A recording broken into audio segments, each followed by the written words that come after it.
matter how many times I see that intro, I still chuckle at it every single time. It's like, I think my favorite. It goes by so quickly. I think I've mentioned this in the past. Is the one that where it's the Malrog, the Mauler as the dog. Yeah, that goes by very quickly. If you look closely, it says on Gandalf, it says the short. It's really it's a really fast thing that happens. But yeah, so we're here, and I should probably pull up comments because I say hello to everybody. I always hate the intro. It's so awkward. But yeah, we're here on a St. Patrick's Day, and I got my Jameson, and I'm the only one wearing green, except for maybe Tara. I can't tell if that's green. It is. Okay. I'm wearing color corrective glasses. But yeah, so talk some shit about some shit, mostly about movies. But there is actually a little bit of video game stuff mixed in today. So, but seeing as how it is an Irish holiday, I figured that I'd get the next closest thing I could possibly find. Just a little bit over on the island. So I'm not going to waste any of his time because his time is money and money is good. And that's Mr. Critical Drinker today. Hello. How you doing? No sunglasses. Hey, cheers to you. I've got my Guinness here, so happy PaTiTs Day, everyone. Yeah. Cheers. Yeah, it's awesome. I mean, this isn't the first time you've been on my channel. It's the first time you've been on this particular show. So this is welcome to Tits. Yeah, I'm always in favor of tits, man. So. Oh, don't worry, I got some pictures. Hold on, let me pull that up real quick before we bring Tara. I do have that. What is it? I have to stop sharing this media and then share new media because that's how it works with this one. Where is it? I wasn't sure. This was I wasn't sure what color hair Tatiana had, but I figured this is something like what she looks like. It varies depending on what mood I'm in. You've got the two most important things right there. Well, okay. Well, if it's all dependent on the mood, then what I could do for you? Hold on. I could just make it so that way you don't even really need to worry about that. And there you go. Ah, perfect. A little bit of everything. There's a Tatiana for every season, you know? Yeah, there's a Tatiana for every season and every race, apparently. But we do actually have another guest today, and I'm going to bring him in pretty quickly as well, because it's late over there in France. Because I couldn't find any Irish people, apparently. And today he's actually on camera, and that's... Uninspired Reviewer, and he's showing you exactly why I was always happy that he couldn't be seen on camera, because I was definitely not the looker of the two for a while. Ah, come on. Well, it's a pleasure to be on, guys. Hard cut. A pleasure to see you guys again. Dark Hour. Yeah, good seeing and you. Drinker, of course. Pleasure to see you again, man. Thanks, man. I've got my nice chilled Jaeger. So green. Well, sunglasses are red, but fuck it. We're here. Yeah. I sped through the intros a little bit there, but I want to say hi to the chat. We see you. We love you. I don't think there's... Oh, there is actually already a super chat, so we'll just go right into that.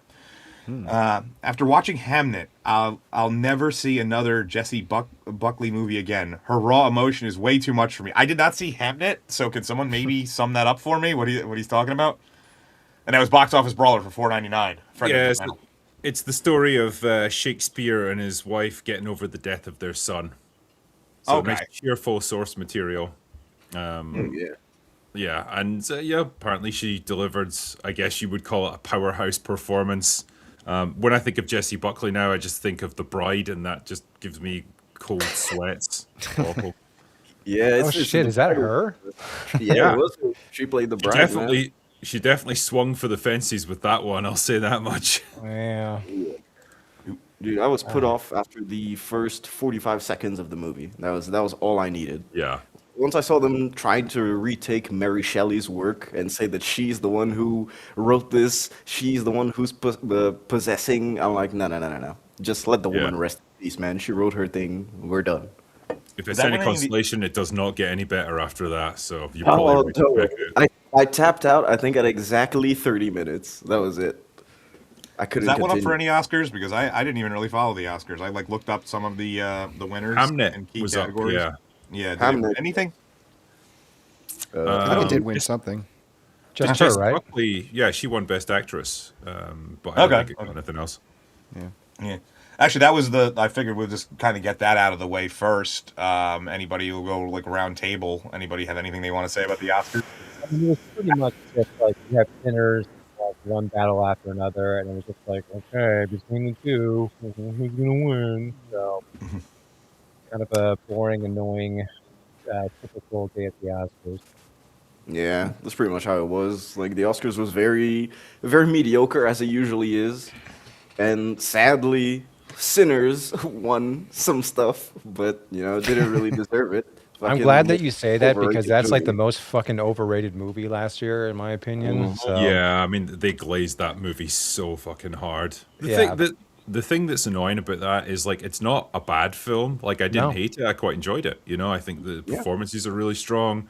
Cinematography is great. There's some great like musical numbers in it and stuff. Is it like 16-time Oscar nominated movie? No, it's not that fucking good. And that's the thing. Then it just turns people against it because of that, because they know exactly why it's getting so many Oscar nominations. It's just interesting that same thing happened with like the BAFTAs. Like it was up for like every category, and only won a couple. Or I think Golden Globes as well. So it's an interesting one where it's like they were paying lip service to it, but like they made sure it didn't win too much. So. The BAFTAs it got a little overshadowed by some things at the BAFTAs. Well, yeah, and that's the thing, like, because nothing controversial like that happened at the Oscars. No one gave a shit about it. Like, there's barely any talk about it. No one cares about the movies that won. It's very clear that no one gave a shit because this is how they left the venue. Oh wow! Yeah. I like That's the little okay. comment. The minimum wage slaves will clean that up. exactly, Don't worry. the plebs will do it. Yeah. Yeah, apparently even the seat fillers aren't allowed to fucking eat or drink, which I find it absolutely crazy. You're basically just there to be a paid mannequin. You don't do anything. It's horrible. And plus, you don't the Oscars, don't they leave with a goodie bag each time? Like the attendees. So Almost every award they show. get you a lot of some stuff. Yeah, you get some. It's. I mean, I could probably look up exactly what was in it. Oh yeah, these like gift bags are like they go into the thousands of dollars easily. No, Let's see. for sure. So apparently I'm very white. Flashbang just went up. Let's see. Unfortunately, I'm very pale. It says that the gift bag is worth $346,000. I find that. Whoa! I don't think it's that maybe much. all of them. Maybe all of them together. Hold on. There might Maybe be like the- levels to these bags, so if you're like an A-lister or whatever, you're gonna get a better one. But You get the most Maybe if goodies. you're nominated, maybe if you're nominated, you have a different goodie bag than those who are actually. Actually, just- believe it or not, it might not be that far off. Apparently, you get vouchers to stay at a luxury villa in Ibiza with body sculpting liposuction. why do you need that? You got a Zempic now, man. Yeah, it was epic. Yeah. I mean, come on, Wegovy. This I approve of this. Lux gift bags included a bottle of tequila. Okay, I'm cool with that. Alright. Smile makeover package from Beverly Hills Dental, and a crypto wallet with nearly $300 in it. Like at that point, what the $300?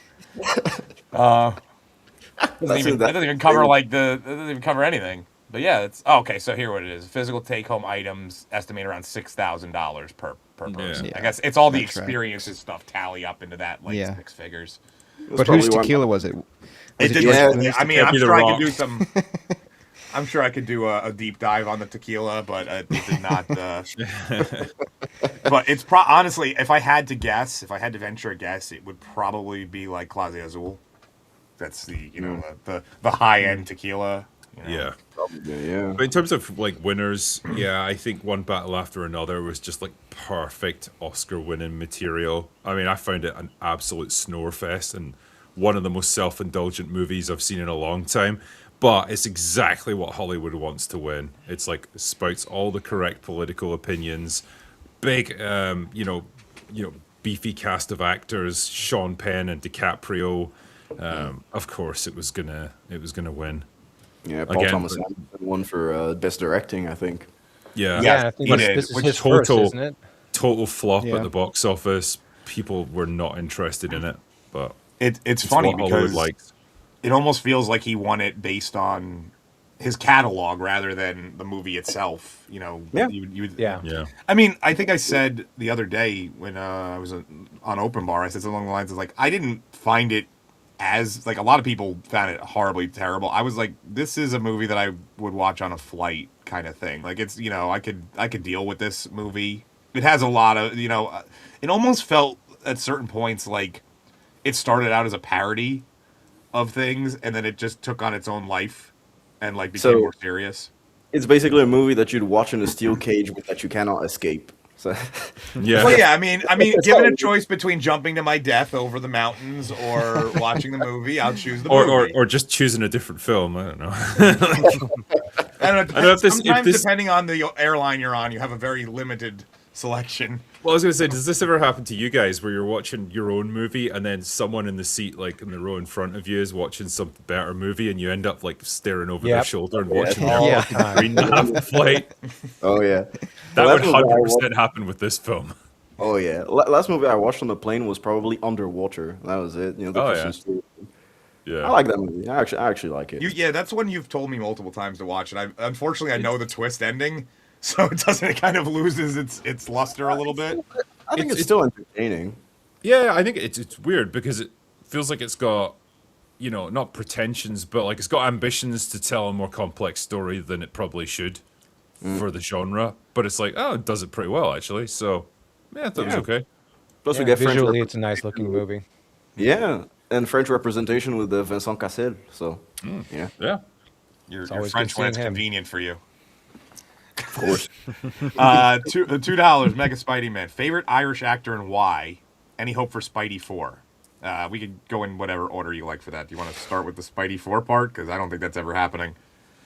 I think they've been saying that they're going to reboot that shit for a while. Do you mean like Sam Raimi's Spider-Man? Yeah, I think they keep. Yeah, Tobey they keep Maguire. Oh, man. not gonna happen. No, that's not happening. Never gonna happen. Irish actor. I mean, Favorite Sam Irish Raimi's star is on the rise again, isn't it? Because he had that, what the fuck was it called? That one where they were like marooned on the desert Get island. Help or whatever. Send Yeah, that Help. was Yeah, pretty Yeah. well received. I didn't see it. It mean- did pretty well at the box office. Yeah, So, but go ahead, sorry. yeah, but as like in terms of any hope for like Spider-Man 4 with Tobey Maguire, like nah, I don't think that ship has sailed. So forgive me for my ignorance of people from the UK. Is Liam Neeson is Irish, right? Not Irish. Scottish? Yes. Okay, then that's him. That's the one. That's the one. That's my favorite Irish actor. My pick would be Domhnall Gleeson. I've always been a fan of Domhnall Gleeson. I think he's quite underrated. I think the sequel trilogy kind of fucked his career because he was absolute garbage in those. But Domhnall Gleeson, I think he shows his acting chops pretty well in the movie About Time with Rachel McAdams from 2013. That's like So, my wife's favorite movie. That's my favorite romantic comedy. So yeah, I love it. Yeah, I mean, love if you're forced to watch one, it's not that bad. You know. nice heartfelt story. Yeah. What about you guys? Anybody else got an Irish actor? Colin Farrell, I think. I got Yeah, a lot of yeah. respect for him after The Penguin. It's like, holy shit, man. He really went for it in that. Yeah, Really good I was job. gonna say Colin Farrell as well from He just was- that yeah, in he was up there, Bruges. too. We're in agreement on that. Yeah. Like you guys often are. Yeah. Oh, another super chat's rolling in. Let's see what's this one. You're From raking in the money tonight. Yes, I am. From Nazi Comment 2. Finished One Piece Season 2 as a manga and anime fan. I am super happy with it. As for faithfulness, Nami's, I don't, Nami or Nami? I don't know. Nami. Nami. I wasn't a One Piece person. Nami's actor insisted on wearing the mini skirts for the fans. God bless this show. Nice to see Drinker here. It is nice to see Drinker here. And that was for 10 fake monies. Hey, we invented money, okay? I actually finally held some euros the other day. Someone had I don't know, it was like some Russian guy, and I probably was holding drug money or something. But I was like, I've never held a euro before. Can I hold it? I was like, Was it everything you hoped it would be? It's smaller than a dollar bill. I didn't realize they're Yeah. kind of small. Yeah, You know? the euros are compact, man. Like, well, dollar bills are. I find American money to be huge for some reason. I don't know why. Because everything's Because bigger in fucking America. Yeah. America. I love currencies that are just wacky and like completely out of sync with everything else. Like when I was in Egypt, you buy a beer there and it's like 6,000 Egyptian pounds, and you're just walking around with an absolutely packed wallet, but it amounts to fuck all. But you feel like an absolute king. It's great. Like that. Well, I forget which African country it was, but they Well, had the franc CFA. all of them had hyperinflation at one point, so it's really. Yeah. But one of them, there's the picture, instead of a president or a king or anything, it's just 3 rocks. There's 3 stones stacked on top of each other, and it was like $1 billion notes, but it was or billion whatever notes. My Probably favorite, Zimbabwe. I think it was Zimbabwe actually. Like people give it away as like, but the best all-time greatest currency name is definitely Vietnamese dong, because you get to walk around and be like, look, I would like to give you my dong. I love this. Just goes to show you how little the Oscars mattered. We're talking about a foreign currency. Oh yeah. Yeah. Well, So I guess- I do go have a question just before we move on. Drinker, I saw that you posted that you went to Monaco, which Yes. is not too far from me. But did you visit Cannes to see the hand imprints? Were you able to? Didn't have time, unfortunately. It was a real quick visit. Oh, So man. just flew into Nice, like basically got an Uber straight to Monaco, and then spent like 2 days there and then home again. So if I had more time, I would have gone to Cannes. Oh yeah, dude. You were Like, I really, got- really close to Tar. Yeah, no, like dude, Cannes and Monaco is like a 2.5 hour drive from me. Like I was in He the flew south. into Nice. I'm saying he was really close to you. Yes. You could have came and been his chauffeur. I go to Nice like 2 or 3 times a year because my best friend has like a mansion over there, so we always just go and Oh, relax, nice. chill. So I thought yeah, I was it's your pretty best friend. I don't have a mansion. Well, you have a mansion in America. I don't. A mixed mansion. Yeah, New Jersey. You're looking at practically this whole house right now. But Drinker, Mansion. whenever you go to Cannes, I think you'll be most surprised by Sylvester Stallone's hand imprint because his I've heard that hands he's got fucking freakishly huge hands. Yeah. dude, it's terrifying. His hands like basically are permanently swollen from Rocky. They're From like- everything he's done. Oh, really? Well, from everything he's done, but From from life. Rocky specifically, he actually doesn't have any knuckles anymore. Yeah, he punched them flat, didn't he? Yeah, it's like normally your knuckles. knuckles like stick out like a little bit like that. His are like just flat in here. It's like And- slide. His This is fingers why don't we bend. wear boxing gloves and we don't punch shit with our bare hands. hilarious. I'll never get over the fact that almost every single person that he fought in those movies, he tried to start real fights with and always lost them. Well, no I mean, shit. Dolph Lundgren was the worst, wasn't it? It's like, Yeah, yeah, Dolph hit me, Lundgren put him in the like, for real. hospital. Yeah, he displaced his heart inside his chest. And almost killed him. One punch. He learned his lesson by the 5th movie because he actually was fighting a real boxer at that point. I think he figured out that it was probably a bad idea. But He probably had real brain damage by then too. Yeah. Yeah. Well, I think even in Rocky Balboa, there's a point where it's Tarver, isn't it? Antonio Tarver, Yeah, Antonio that was Tarver, the guy's yeah. real name. Yeah. He actually tagged him like for real at one point, and the bit where he like gets knocked down and he's reaching for like the ropes to try and pull himself up, and he keeps missing. It's Shit like that's was real real. because he couldn't Yeah. fucking focus because he was like Yeah. seeing stars. It's like that's pretty cool that they kept that in. And of all of his opponents too, that dude was like the least in shape as well. So like I can only well, because imagine he taking was actually like I think he was a light heavyweight. So to make him look like a heavyweight, he just put on some pounds. basically got out of shape to do it. Still though, I would not fuck with Dolph Lundgren. Holy shit, or Carl Weathers for that Dolph, matter. I mean, Dolph Lundgren might actually be the perfect human being. Like I think Yes, he looks like he especially was back made in a then. lab. yep. He's insanely intelligent as well. He's got like 3 degrees. Yep. And in ridiculous things too. It's like nuclear Bio- biology and engineering shit. or some shit. Yeah, nuclear Chemical engineering. yeah. Chemical engineering, right? Just take science words, throw them together. He probably has a degree in it. He also actually Fallback degrees. he even defeated cancer. He had something like Yeah. stage 4 cancer, right? And he was told he was Shit. only going to have like 3 years to live, and that was 5 or 6 years ago, and he's now declared cancer free. It's like holy shit, man! Wow. This guy can By the do way, it. apparently he meant the Tom Holland Spider-Man because the way you said Spider-Man 4, it made me think of the old Spider-Mans. But you don't need to pay me to correct my mistakes. I guess what you're- I mean, it's clearly going to happen, but I kind of don't give a fuck about it. Yeah, Like, my give a shit meter is currently at 0%. So It does have a very comic accurate costume. I mean, it's got that going for it. But I don't really know where they can go with it at this point. They basically have to restart. I mean, the only reason I was invested in it's not Brand New Day. What the hell was it called? No Way Home. No Way Home. No Way Home. It was literally just because we were getting the previous Spider-Man and some of the previous villains and stuff. It was the nostalgia trip of it, and it was like, oh, okay, this is kind of fun seeing them all hanging out together and interacting. But beyond that, like, there's nothing more to keep me invested. They can't play that card again. It's just going to be, Tom Holland, Spider-Man, going on another wacky adventure, and I don't care. I mean, have they announced who the villain is going to be? Because I feel like that's honestly, when it comes to Spider-Man movies, I feel like the villain is the most important thing, actually. I don't know if they have. I mean, idea. there's been like set photographs of them shooting some of the stunts and all of that, but in terms of story, they've been pretty under wraps about it. Yeah, apparently there's going to be Hulk and Punisher, but that's pretty much it. And they've been I do know that, releasing the Punisher teasers thing. today. Have you guys seen they've been releasing like 2-3 second clips of the trailer that drops tomorrow? They've been releasing it throughout the day today. I hate actually. trailers. It's For Spider-Man, they're going to dump it tomorrow? Yeah, it's coming out tomorrow officially, but See, they've this actually is how much I released- don't care. They released like 5 or 6 clips, like 2 second clips. Honestly, the swinging looks it's reminiscent of the TASM movies, which I personally think have the best swinging scenes in Spider-Man. I do think it has the best suit as well because it actually looks realistic. They have the wrinkles, they have the creases. Whenever he's flying, there's the air going through. So they did copy that. However, the city itself looks incredibly CG'd.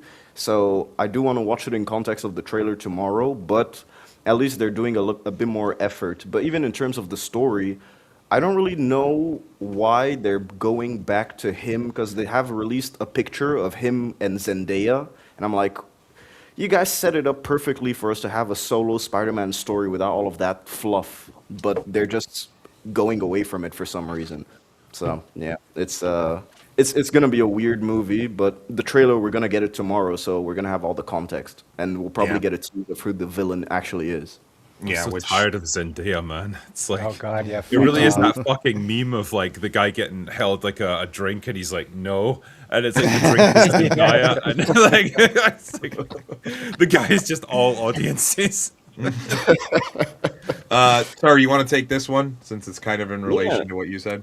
The Snazzy Comet 2 for £5. Thank you, man. As for Melvin said it was Donald, not Domall. So Donald Gleason, check out American Made. Yeah, it's the one with Tom Cruise. So my favorite movie of all time, starring Tom Cruise as a drug dealer, smuggler, pilot, epic movie.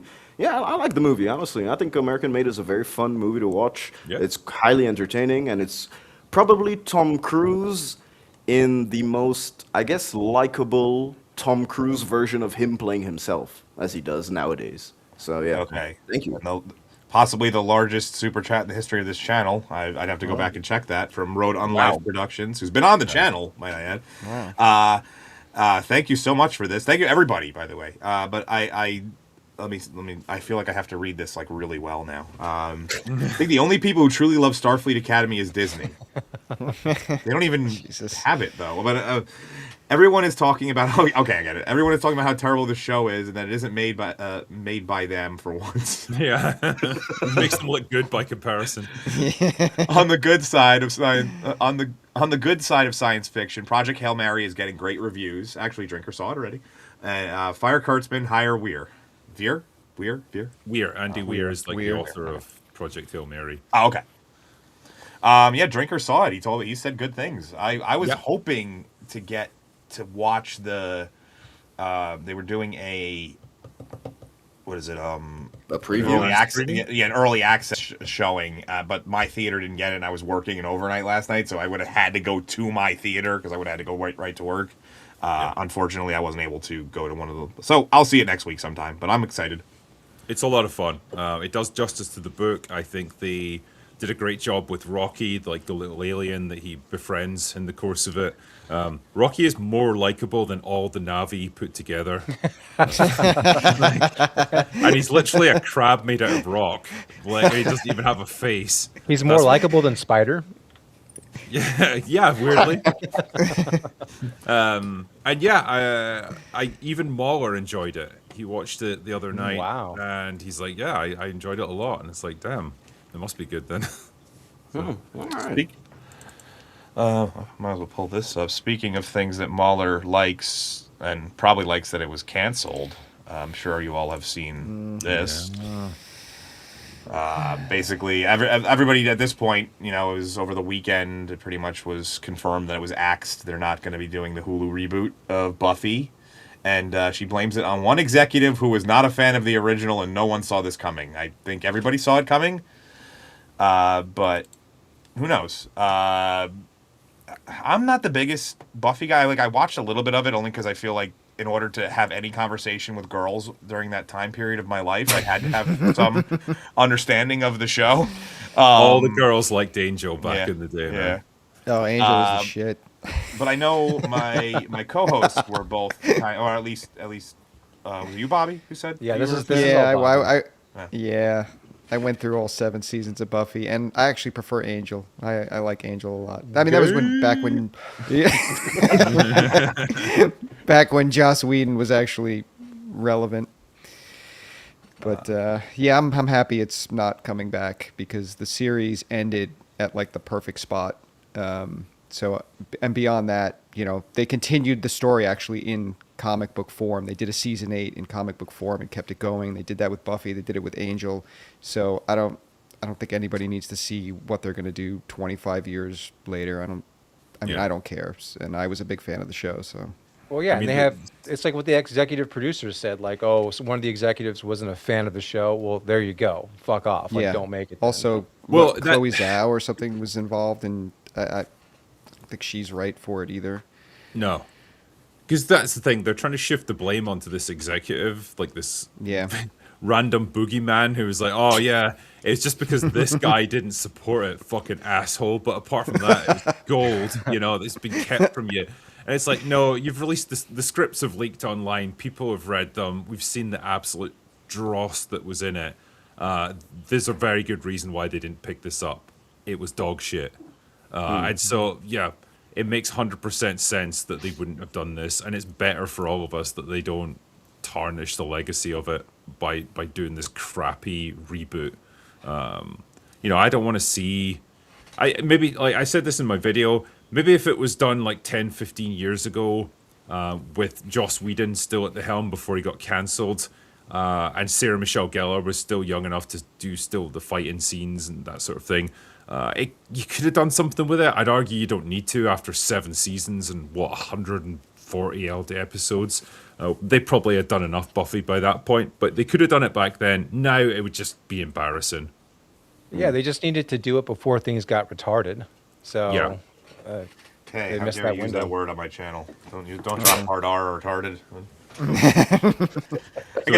We'll mispronounce it. Retarded. No, that's actually one of the things that I get the most flack for in my videos. People be like, "I was enjoying your video till you dropped that slur," and I'll be like, "What do you mean?" Really? I'm like, stop Really? being retarded and like my video. Like, what are you doing? That's why we start every video with just saying, "Hey, that's retarded." That way they know Yeah. right from the beginning. Just drop all of the bombs. Just, That should honestly be your sign off for all your videos. Like, stop being retarded and like my video.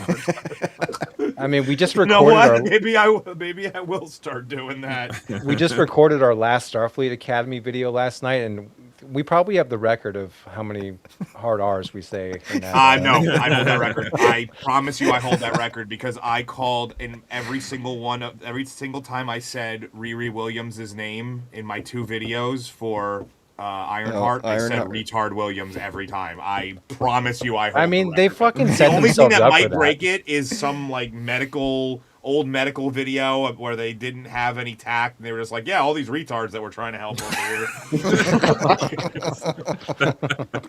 I promise you. I mean, there's other ones that you probably beat me at, but I don't think anybody beats me at maybe Mahler only because of the length of his videos. Maybe. But I forgot what I was saying. Well, we were talking about We were Buffy. talking about Buffy coming back or not. And how as the case retarded may it be. is that it was coming back. But, Yeah.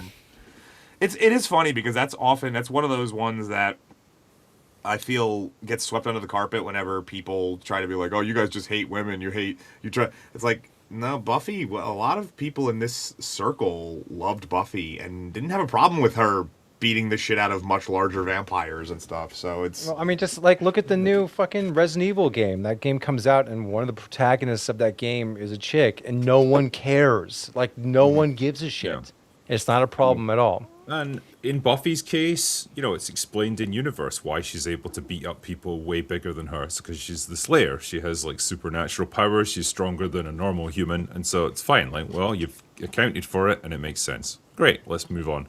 And you know, I said this in my video. This Buffy was part of a wave of shows that you had in the late '90s, like Alias and stuff, and Xena Warrior Princess, like all covering all different kinds of levels of seriousness versus, you know, campiness, but they all had that same thing in common, that they had a strong, well-developed female character at the core of it.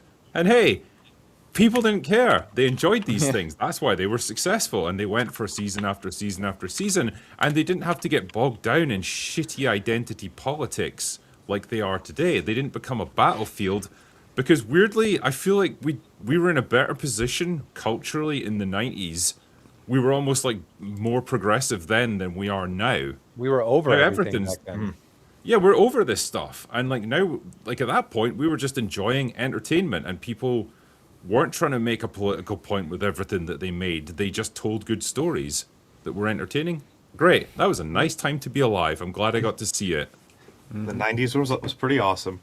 I wouldn't use Lucy Lawless as a example of just like she's like 5'11", so I wouldn't use her as.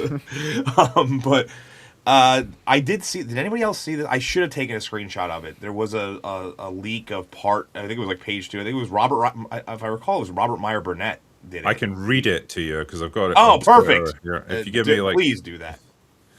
yeah. So let's see here. And do it as drunkly as possible, please. It's only a few lines because it was just very much. Yeah, it was like one snippet of a page.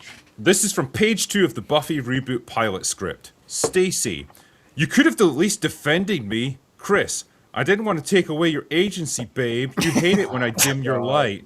Stacy, that is so you, trying to weaponize my feminism against me. I'm going home. What the fuck? Fuck is that like- show. It sounds like a parody script. Yes. A It's not- chat exactly what it GPT sounds like. parody. Like, that's fucking Somebody's got to terrible. do like a table read of this script. Oh my I'm god. the worst hard reader in the world, so I'm probably best for this because it's complete nonsense.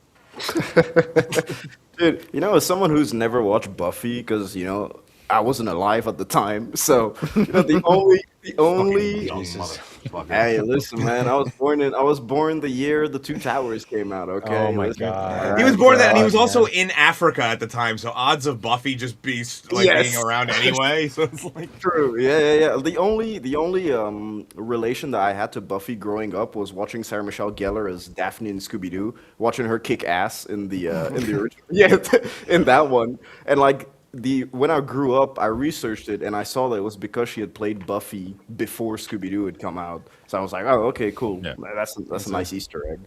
that's a great scene, by the way, when they switch bodies. I guess in the second one where he's like, I can look at myself naked. That's the first one. Yeah. Doesn't he also say, like, I'm so hungry? Yes. He's like, Daphne, do you ever eat? I'm hungry. That's when Shaggy gets in her body, yeah. Yeah, that's why he was hungry. Sin's Corner for $2. Gotta run. Well, I hate running, but go on. What's up, Sin? Rest of your stream. I like to pop into her chat and just drop the weirdest super chats I possibly can. It's good to see Sin. Like I try my best to derail her streams, and I have about a 50-50 success rate. And Proctofile for $2. Modern writing makes me want to drink lead paint. Yeah. Ironically enough, probably lead paint's probably the reason for modern writing, so you might understand it better. It's just wild that they thought they could get away with something like that in this year. You know what I mean? Like, Yeah. that might have been something that would fly in 2017, 2018, when all this stuff was still kind of kicking off. But now it is so played out, and everyone is so wise to it, and it gets shit on from every corner. The idea that they thought they could do a show all centered around this kind of crap and get away with it now is wild, man. Amelia Bedelia with the hot take of the day, by the way. Dude, Sexy yesterday, More fun. yesterday the Beast Up crew was basically telling me why I run every week, and I was like, they're like, because you have too much sex, and why do you even bother running? I was like, come on, I prefer running, honestly. So years ago I had my meniscus removed, and I hated running to begin with, and the doctor told me, oh well, you're not gonna be able to run long distances anymore. And I like did this horrible dramatic breakdown. I was like, no, how dare you? Why would you take this away? And I was like, that's fine, I'm good. You did miss Road on Life's super chat for Oh, $1.99. yet another one. Yeah, it was. You scroll up just a bit. It's for $1.99. Thank you for watching out. It's like you used to be my co-host. Maybe. Don't change the sign off. Tits out forever. I agree. Tits should be out forever. That's I like how we haven't even really gotten any topics. We're just having fun. But the thing about you were Drinker. Were you saying that the getting away with the Starfleet Academy? Is that what you were saying? No, it was more like Buffy. You know, when we Oh, were Buffy. talking I'm about sorry. Okay, I'm sorry. 'Cause there was like in the dialogue multiple there. topics going on there. The Buffy dialogue and the boogeyman that they're blaming, basically.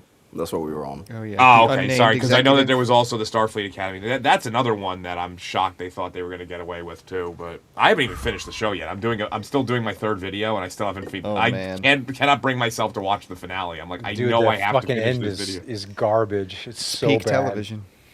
Yeah, they put a ring of mines around the entire Federation space, which A 2D I think ring. Dave Cullen worked. I think you would need like 14 quadrillion mines in order to block them off. Like octillion. Yeah, and it would take you like absurd. 100,000 years to lay them all. Yes, because moving through 3D space would basically you'd have to Yeah. do it. It's a But they sphere. actually You need an say- entire sphere of mines. They say in the show, one of the characters is like, "Oh yeah, he's got hundreds of mines out there."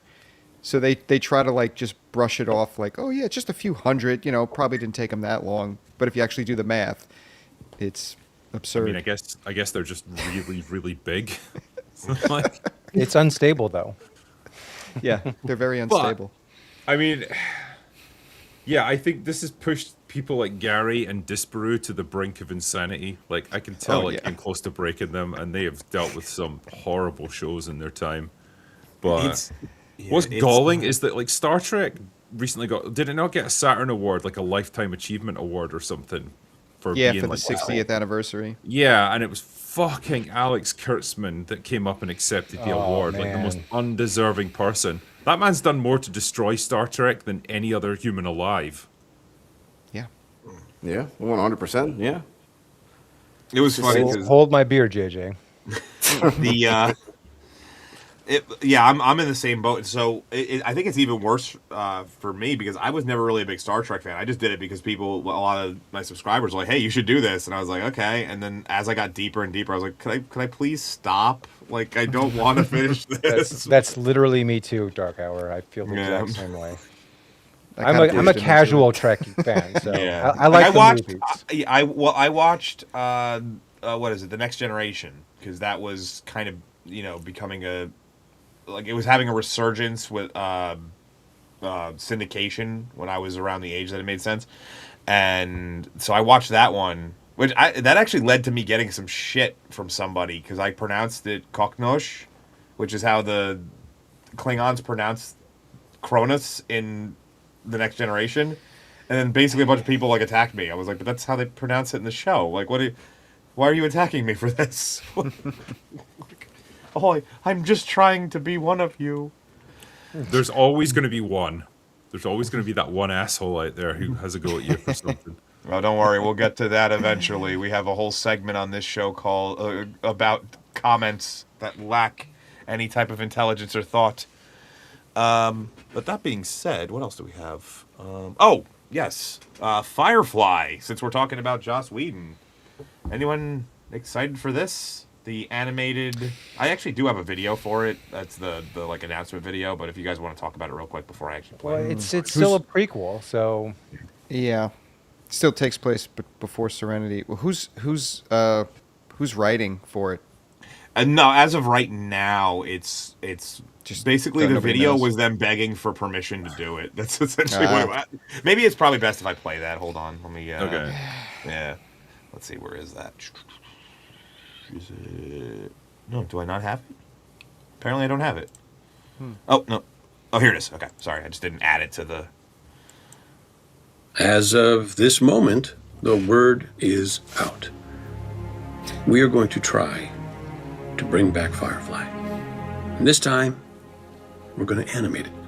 Guys, bringing back Firefly, crazy or not crazy? Wait, we crazy. can talk Crazy. over this. Crazy. Not crazy. Crazy. Crazy. It's crazy, but it just might work. Now, to do this, we would need Joss's blessing.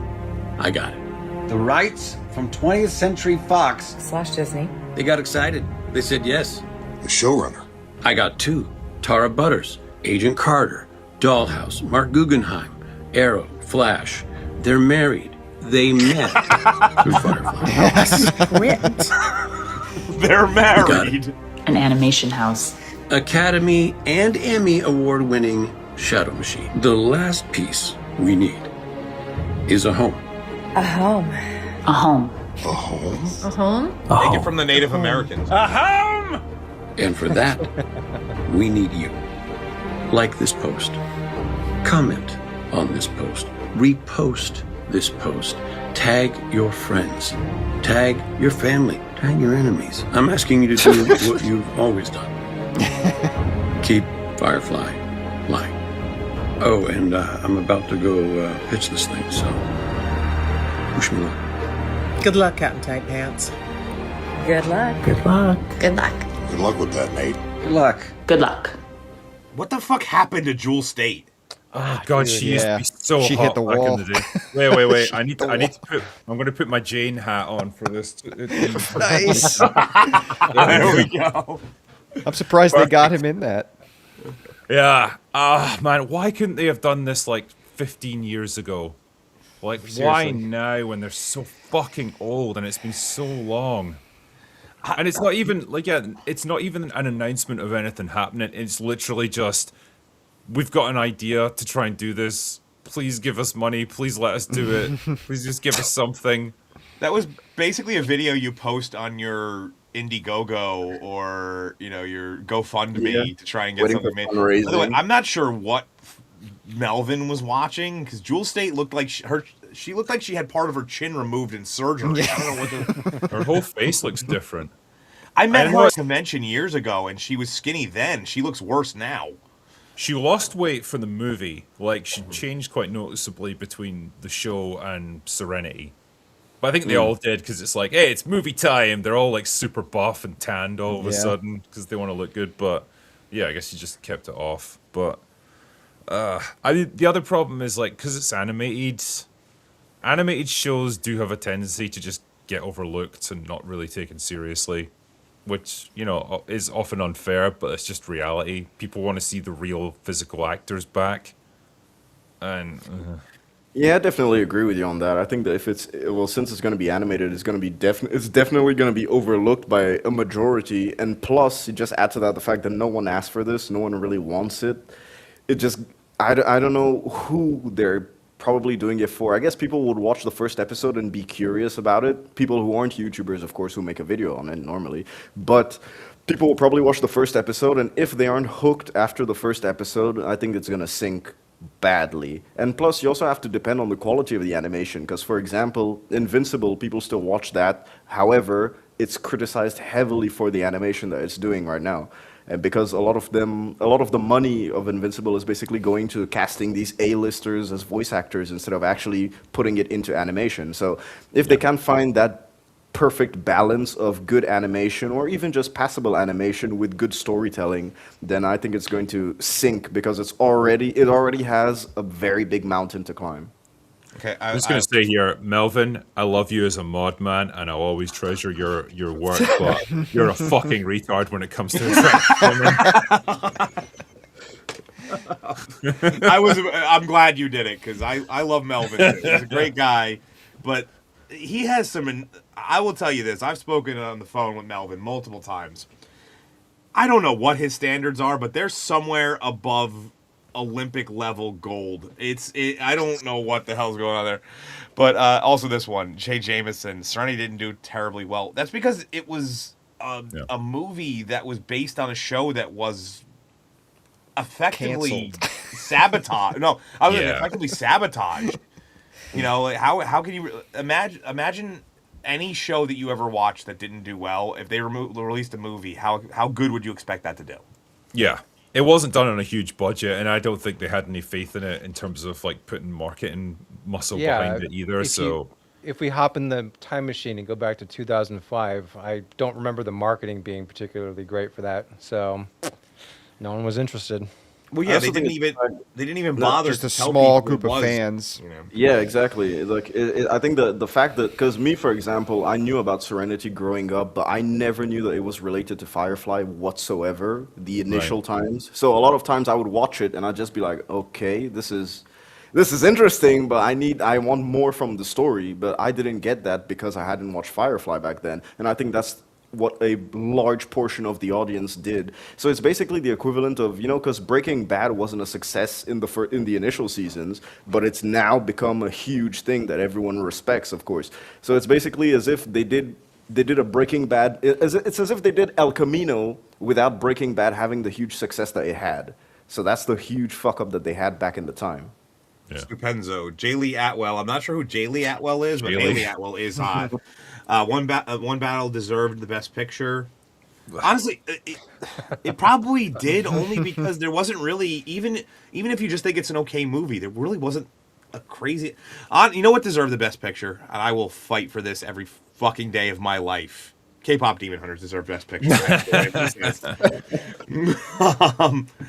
And got its Oscar. Mine would have been an interesting pick. Can you imagine that if that happened? Like, what, K-pop?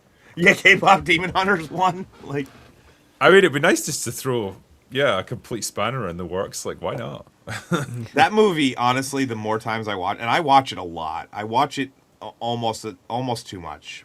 And every time I watch it, I find something else. I'm like, holy shit, they accounted for that too. I'm like, this is perfect storytelling. It's just animated movies never will get the recognition for Picture of the Year. It just will never happen. It has its own category for a reason. Only 3 have been nominated for Best Picture in terms of animated. So Beauty and the Beast 1992, Up 2010, and Toy Story 3 2011, and none of them have won. Yeah. I did like Rebel Rose there, who said, sitting over here with my beloved also ran F1. I fucking love that movie. I'm quite surprised that it even got a nomination because it doesn't seem like the kind of film they'd normally support. But hey, it was nice that it got some sort of recognition there.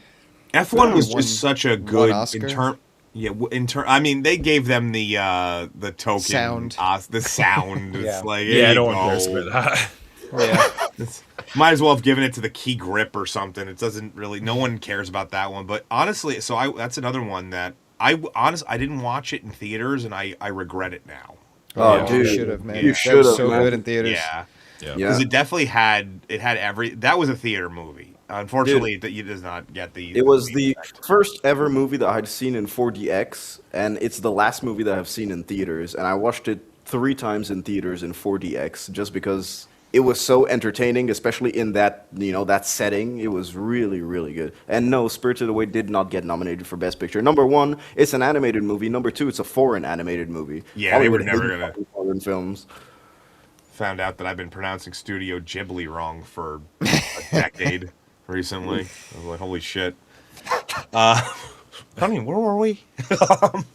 Firefly. Oh, Firefly, yeah. I'll never I have a standard personally. I don't know about it's kind of been lax now that I'm doing the YouTube stuff. But for years I wouldn't get into a show until 2 or 3 seasons in because of what happened with Firefly. I was always scared that I'd get invested in something and they just rug pull it out from underneath me like that. Because I loved it. I to this day, I think the aesthetic of this Wild West space opera is such a unique concept that it can't be redone, really. I mean, obviously, if they do it in animated, but it always pissed me off to the point where I couldn't bring myself to really get invested in a show. I don't know if it was like that with you guys at all for anything. It was like the closest thing we got to like a good live action Cowboy Bebop type show. Yeah. I think that was to its detriment, unfortunately, because the studio didn't seem to know how to market it.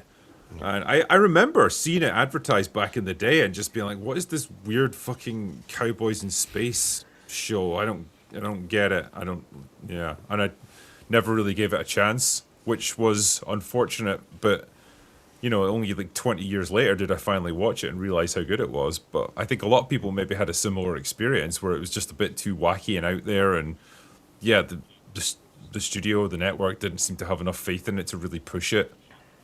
Yeah, and they aired the episodes out of order because they didn't have faith in the actual pilot. They were like, well, let's go with the train job episode because it has more action in it. So they put that out first, but it's totally out of order. Yeah, and that sunk it immediately. There was no, you can't once you if you don't put the actual setup episode into play, no one's gonna know what the hell they're even watching. By the way, it's I pronounce it GIF because I know how English works. That's the you pronounced it Ghibli for years, dude. Yeah. No, I said it. I pronounced it Ghibli for years. Apparently, I was told it's Studio Ghibli. So potato. That's what they say, man. My all-time favorite intro for SNL with Christopher Walken singing that song. You say potato, I say potato. What else do we got? This one. I'm not gonna read the whole thing. Share media. Where is it? So I'll just show them, and we'll kind of like touch on them. But Grant Morrison. Anybody who knows Grant Morrison, he's kind of one of the more legendary current writers in comics. There's a few here and there that still have some cachet. Most of them are just horrible writers that should have never even been given anything. But and unfortunately, this I wasn't able to get this in dark mode. But he was not particularly happy with Damon Lindelof's, saying green was stupid, and he wanted to do the whole, everything was muted. Basically, how Green Lanterns is looking in the trailer that we've all seen, and then that caused Lindelof, which I have his reaction. Just 1 second here. But if just basically the long and short of it, I'll just sum it up, is that why are you not trying to appeal to the existing fan base? That's essentially what this says. Yeah, well, it's Damon Lindelof. So yeah. He says the only people who give a fuck about the Lanterns TV series are Green Lanterns. Dark Hour. Dark Hour loves Green Lantern.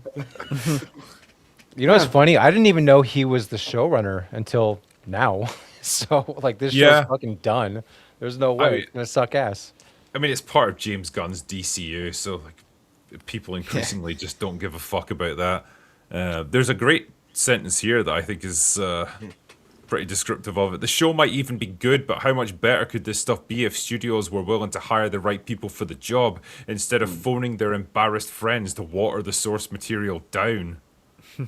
Hollywood will die of insularity and inbreeding. God. My favorite line is actually, what is this jockish dismissal of superhero conventions intended to prove anyway? And basically, it sums it up. And, I said this, and I'll bring up Lindelof's response in a minute. This is, years ago when Family Guy wasn't a lolcow, when they had the whole, the mystery box can be anything. A boat is a boat, but the mystery box can be anything. And I was saying to myself the other day, these shows this is literally that meme playing out. They're like, the Green Lantern fan base it's just the Green Lantern fan base, but this mystery crowd could be anything. It could even be the fan base. And, it made me start thinking about this. So obviously you have your Batmans, your Spider-Mans, Superman to an extent. It's he has a little bit of a disconnect with people, but you have certain heroes that are just these transcendent A tier, first tier, whatever you want to call them. heroes. They impact with everybody. Then you have your B tiers. Your I guess X-Men is up on that A tier as well. Then you have your B tiers, which are still have that's like where Superman kind of lays right there. That like everyone knows them. They're still people still love them. And then you have your C tiers, and that's the Green Lantern. You have a lot of that plane. Iron Man used to be on that plane, but because they lucked out and got Robert Downey Jr., they were able to transcend that and get him into that upper echelon. There's no shame in having a show that is moderately successful, and it appeals mostly to a core fan base.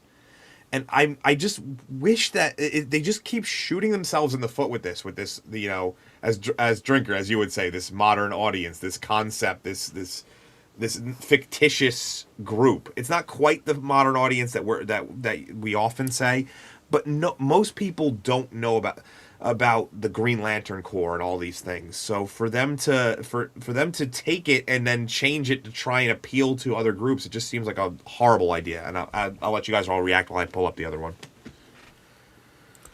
Yeah, I mean, you're 100% right. And like, I think with something like Green Lantern, as this guy said quite rightly here, it's kind of a niche character or a niche group, and it's got a core audience of people who are big fans of the comics. So if you're going to appeal to anyone, it's going to be them. So you might as well go all in on it, make it comic book accurate, have the vibrant colors, have the wacky cosmic powers and stuff, and really sell it to them. Not go for this muted, toned down, like, oh, two guys driving in a car through the desert, like having witty banter with each other. Like, it's not really why you tune in to see a Green Lantern show.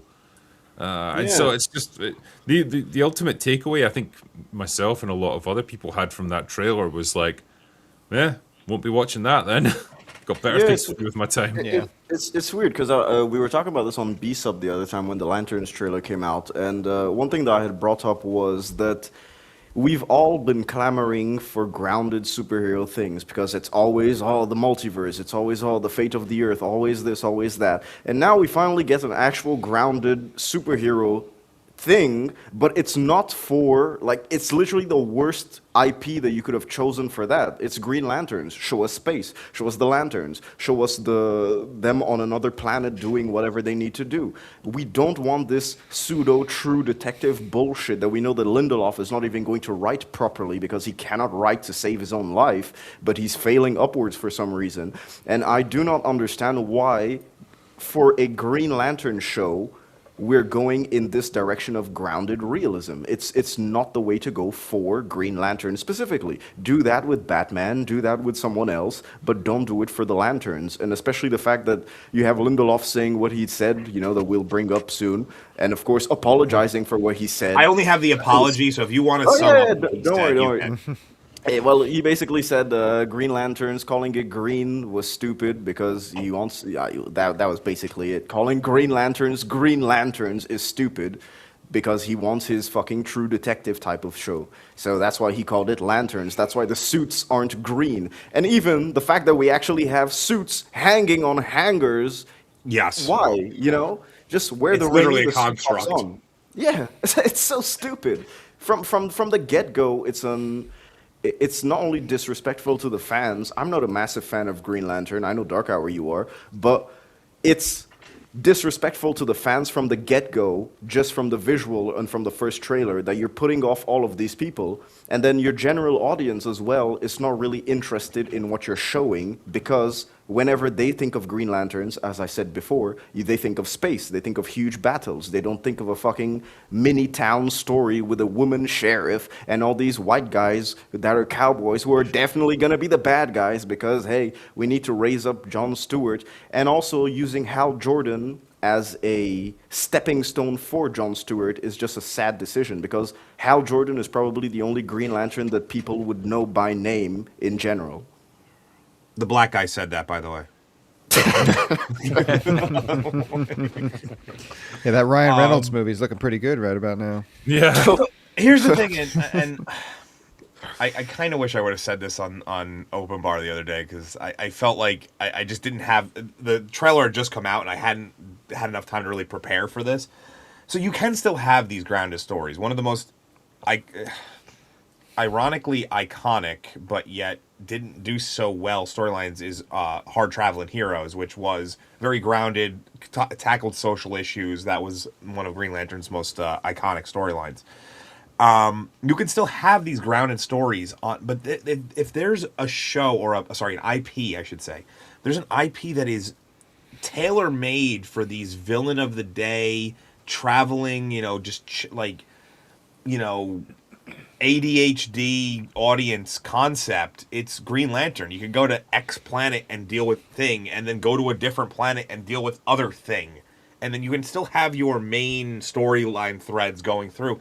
But how the fuck is he supposed to train a Green Lantern to be a Green Lantern when they're not? I mean, we don't know if they don't leave Earth, but based on the information we have, it doesn't seem like such. No, I don't think so. I think the scripts have also leaked. I personally haven't read the leaks, but I did hear that the ending had been leaked. Yeah. So yeah. Let me pull up his apology. Yeah, personally, I'd like to see Emerald Dawn or something like that. Well, that's what in my opinion they should have started with Emerald Dawn, but the problem was that was the basis for the Ryan Reynolds movie. Right. If anything, they should have done. If you're gonna do this whole, let me collapse this real quick. If you're gonna do this whole, we're training a different Lantern, you should have done Kyle Rayner, in my opinion, because Jon Stewart shows up, and if I recall correctly, so like Hal Jordan, there's so many relaunches and shit, it's hard to remember, but Hal Jordan had become kind of basically the cosmic one. He is like very important, and then they had Guy Gardner, who was the grounded one, who has already appeared in the movies, and then he got injured, and then Jon Stewart replaced him. That was, if I recall, that I may be wrong. It was a little bit before my time. I really got into it in the '90s, but the Kyle Rayner is if you want a brand new guy, and also he's multiracial, by the way. He's like Hispanic and white. He's he checks boxes too. That was the guy to do. Unfortunately, he's also the fridging guy. Everybody knows the fridging characters and throwing the whole, killing women characters, all that stuff. That comes from Kyle Rayner, unfortunately. So they might never even use him.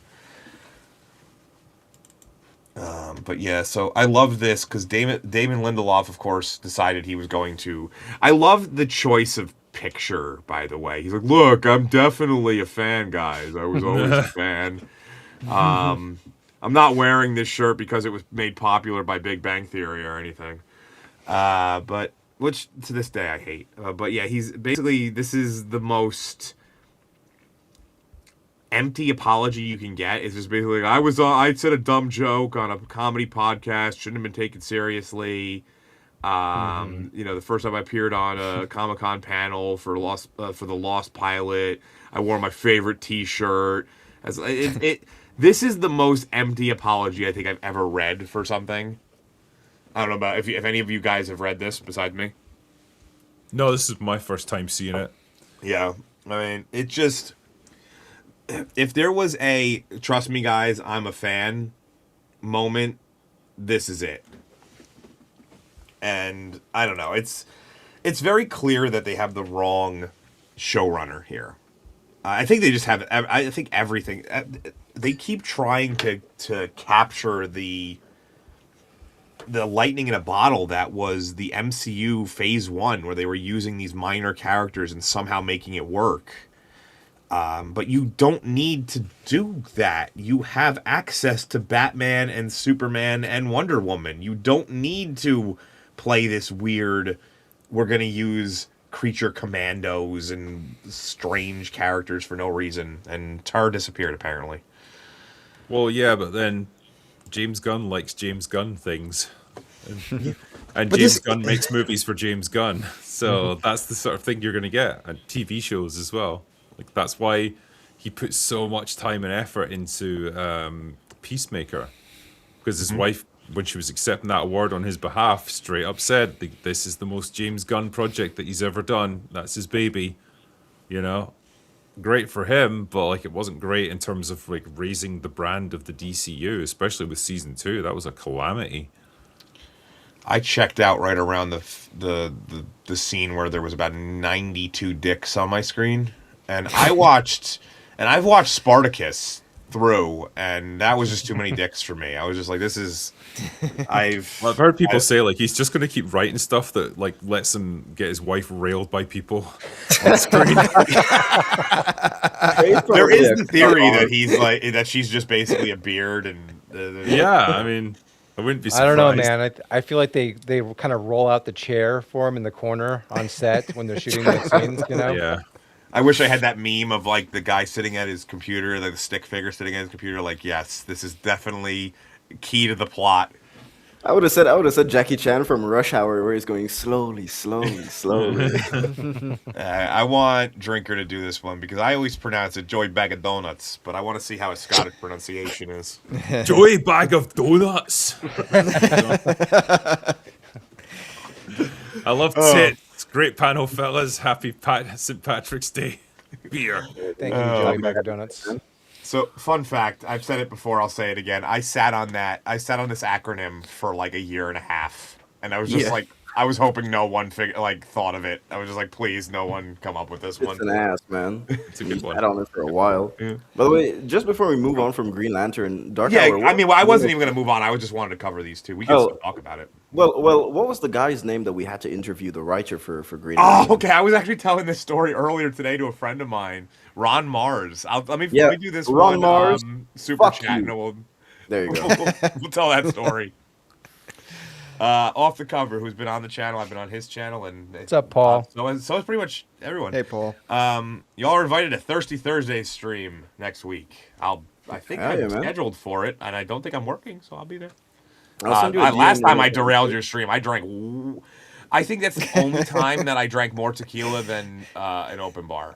I'm pretty certain that I don't think we got to a single topic the entire Damn. Oh, Jesus, man. Wow.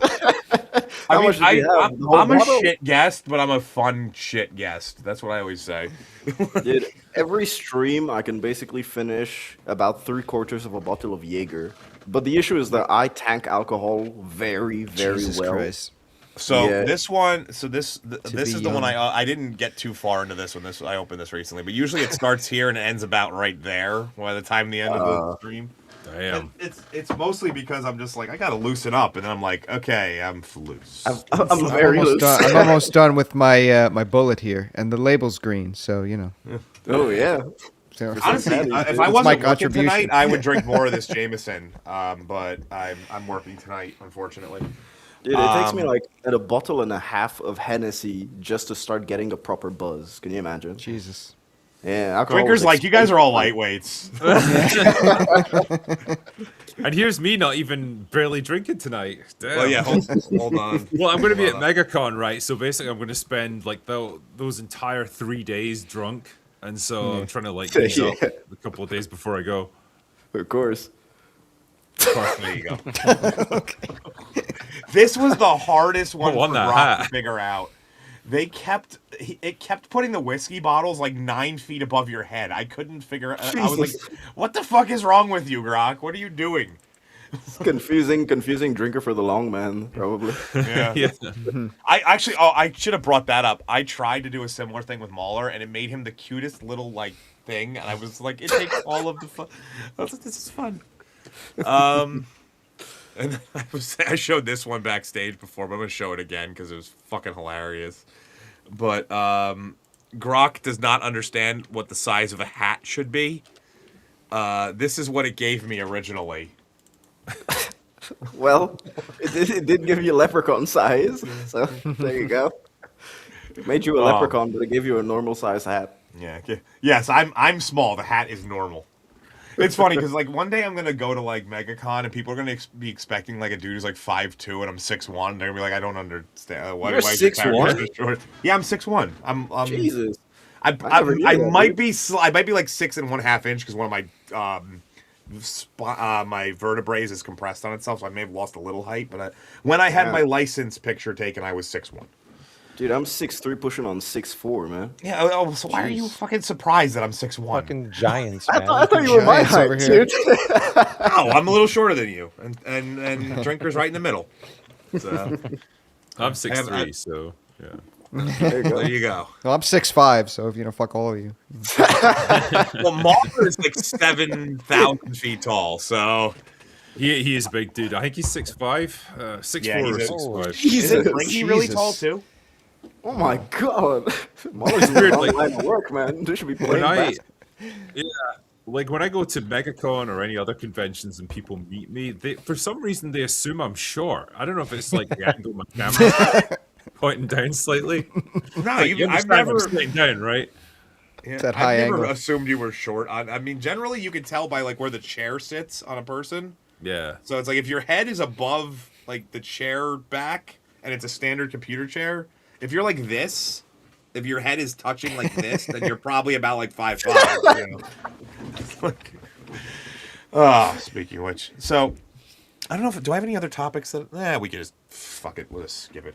You're gonna say fuck you, Ron Mars. There you go. Oh, Once again. it's Ron Mars. Yeah, fuck that guy. So Ron Mars, fun fact, douchebag, invented my favorite character. Short story, long story short, I had booked him for a interview for the channel. I message him every day, like, you know, anybody who's been on the channel knows I touch base with you from time to time. And Talking to your mic, man. Talking to your mic. Oh, I'm sorry. I moved my mic slightly away. Hold on. Can you hear me now? Yep. Yeah. Okay, sorry. And the I like reached out to him like 2 days before, like, hey, here's the link. How you doing? And then he like didn't show up, and then sent me the most drunken. Like apparently he was at a convention and went out with all of his buddies the night prior and got drunk and completely forgot about our interview, and told me like he was like, well, when's the interview? I was like a half hour ago, like, and he got mad at me. Yeah. He was like. He was like, yeah, we're supposed to start the interview at like 12, and so it's like 12:15. He's like, and then Dark Hour. Then he asked Dark Hour, he's like, when does the interview start? He's like, normally 15 minutes ago. He's like, oh, your reply. That was is a fucking snipe. Well, amazing." he clearly he just sent me a tirade of typos. My favorite was that was a snipe comment. So I have no idea if he meant snippy or snide to this day. I'm still curious. Oh shit, dude. But I was like, whatever. And I had done a really good job with that stream. I had booked his illustrator. It was on the day that his character debuted. Like, that was like the perfect stream. And it fucked. Fuck you, Ron Mars. Yeah. DH is a size queen. I am. I mean, you know. it's minimum inches here. So, let's see. What do we got here? Oh, yes. One of my favorite things. I am the master of the clit. Remember this fucking face. Wherever you see clit, you'll see this fucking face. I am the clit commander. Comments lacking intelligence and thought. So I figured it would be fun. So I get a lot of comments from people who, Drinker, you live rent-free in their minds. So I figured I assembled some of the better ones that I have come across over the years. So I will pull them up and we can discuss them a little bit. That's what I figured. Let's see. I'm not sure whichever order these. Okay. So these three kind of go in order. So this is one of my first one. This is a long ass one, but oh look, another Critical Drinker wannabe banging on about the height of an actress for 3 minutes, just like Critical Drinker did. Okay, so he mentions you right off the bat twice. Precisely 24 hours after he posted. Now, one of my favorite things is my videos, you know, no knock on length. This is not I won't be a size queen on length of videos, but they expect me to wait for your video and then put out a half-hour video within 24 hours. Here's a hint. If you want to be a respected movie reviewer, you need your own opinion. You need to actually form a critical analysis of your own and just repeat not just repeat the talking points of the last Nerdrotic podcast. Ha! Joke's on you. I only watch F&T every so often. So there's a lot of podcasts, guys. It's hard to follow all of them. These guys seem to really struggle with this idea as well, that like multiple reviewers could pick out similar faults in a movie. Right. You know, if they're all judging it by similar standards, well, they'll probably pick up the same faults and they'll talk about it. Well, it's because they're so hive-minded themselves that they just expect everyone else to be hive-minded, you know? Oh, yeah. But Definitely. Like the issue is also what Hollywood gives us. I think Platoon said this once, and it's always stuck with me. He said that one of the fears that he has is that the movies will all be bad in the same way. So as reviewers, we'll only be able to criticize the film in the same way each time, and so by consequence, our reviews will become as boring as the movies that we're doing because it's always the same things that we have to bring up that Hollywood is doing badly, which I think at a point was true. However, now that they've started to deviate from all the DEI, all the woke politics stuff, we've sort of gotten back to everyone's individuality in terms of doing other stuff, and that was pretty much it. Sorry, there was another one. So it's funny because where is it? There was another one that had very similar. So that was was this it? Maybe. I don't want to keep selecting the same one by accident. Nope, that's the same one. Same one. Okay, let's try again. Not the greatest thing. Is it the same dude? Oh, I'm really. They're right next to each other. We'll get it eventually. Here it is.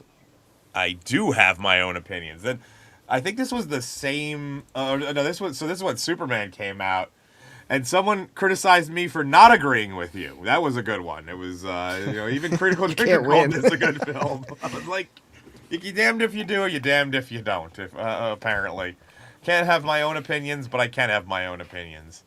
Why did I call that a good film? I don't know. I think you said like 3 good things about it. Lightly complained. And then spent the next 10 minutes pulling apart the plot, and it's weird. It's weird. But it was even you said it was. I immediately unsubscribed and hit "Do not recommend this channel." Dude is delusional. I'm like, okay, cool. Sorry. Yeah, but apparently you're damned if you do, you're damned if you don't. If you agree with Drinker, you don't agree with Drinker. It's it doesn't work. Possibly my all-time favorite comment, and you're gonna love this one. I want Drinker to read this one because I wish you would have been in. Critical Drinker has done more damage to a generation than the crack imp in the 80s. Why is he posting that on your video? Because it happens. It just happens. I don't know. Guy just hates me so fucking much. Every video he sees on anything, he just posts that. Well, that's not the same guy. That's a completely different person. But I was like, that is a hyperbolic if I've ever heard it. And just to think, my high school guidance counselor said I would never achieve anything. You have effectively. I've destroyed an entire generation. You're welcome. Just a guy from Scotland just doing. What was another one? This one's not really about you, but I knew you were a grifter when you used the term legacy character wrong, like all other grifters. Then I see the Critical Drinker hashtag, and I know for sure you're a grifter. What? In fairness, I will admit I used to tag Drinker in all of my videos in hopes of people seeing it more. That makes you a grifter, clearly. Yeah, in fairness. But, so actually, I would like to pose this question to everybody. Define a legacy character, please.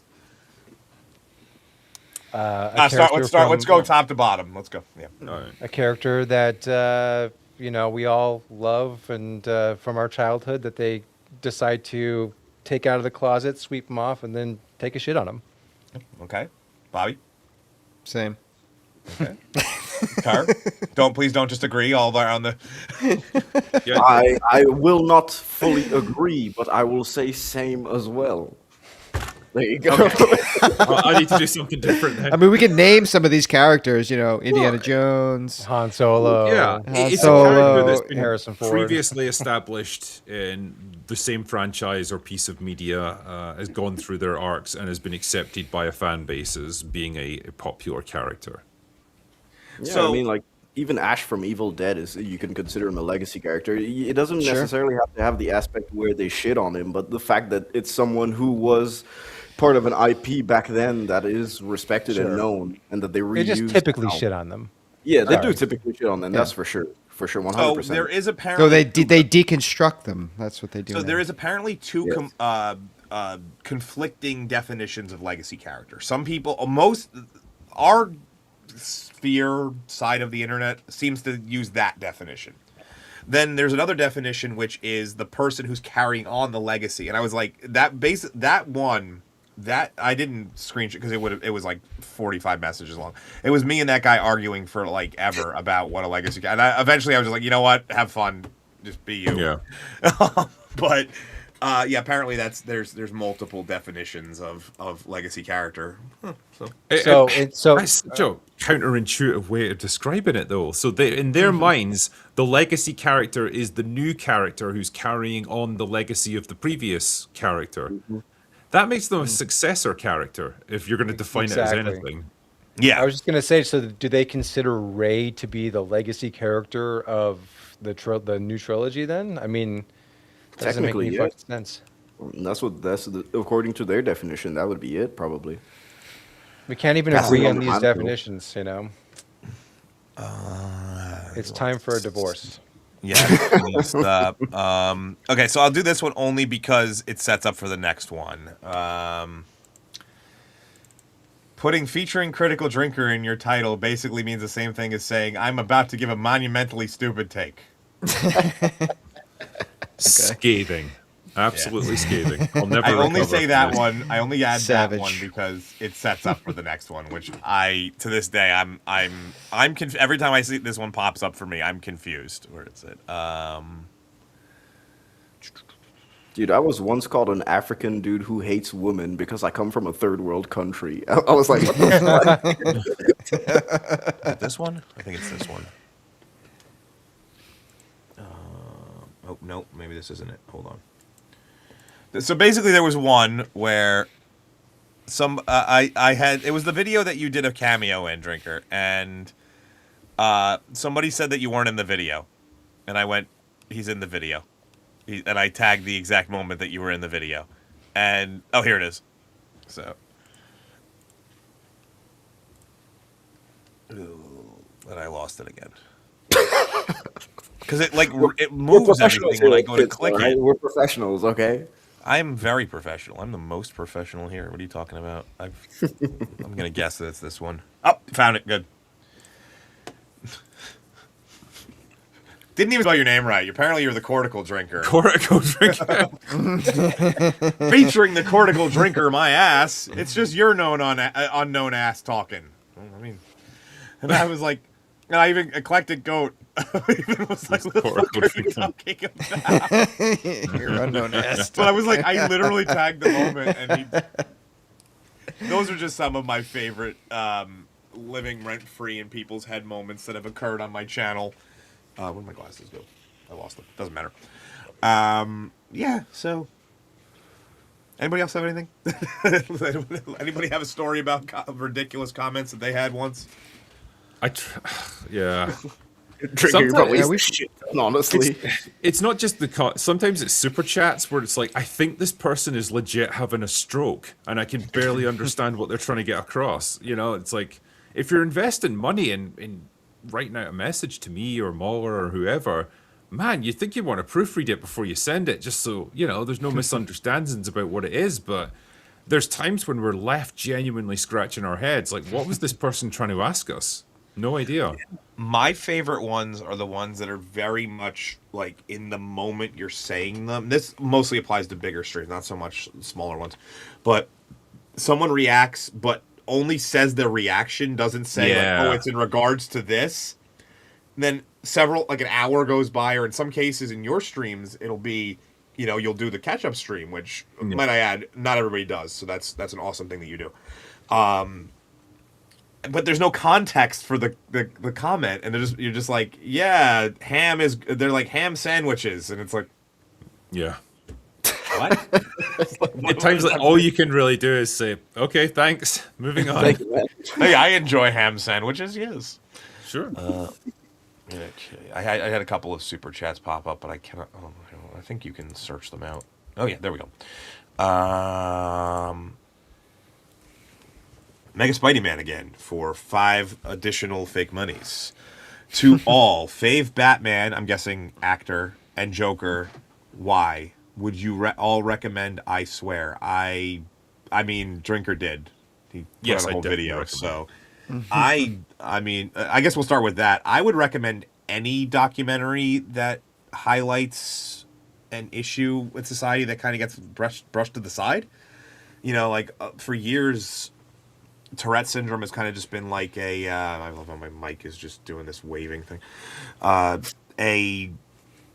You know, like it's been kind of like a joke to the greater community. Like, you know, like there was the whole episode with South Park that did it, where, you know, I touched my cousin's ween, or like that whole thing, and which is gonna get 100% clipped now, by the way. I said that, but I think that anything that brings attention to something that has been generally misunderstood is a great thing. Tar? Yeah, I guess for sure. Yeah, no, I agree with you, man. I think, well, I saw I Swear because I think it's been on digital for a while, although it's only now receiving a wide release in the States. But I think it's a fantastic movie. I think it delves into all the Tourette's stuff really well, especially since it's basically a biopic. And so seeing that neglected, and also seeing the reaction of after what happened at the award ceremony, and seeing how people just really aren't in tune with what Tourette's actually is.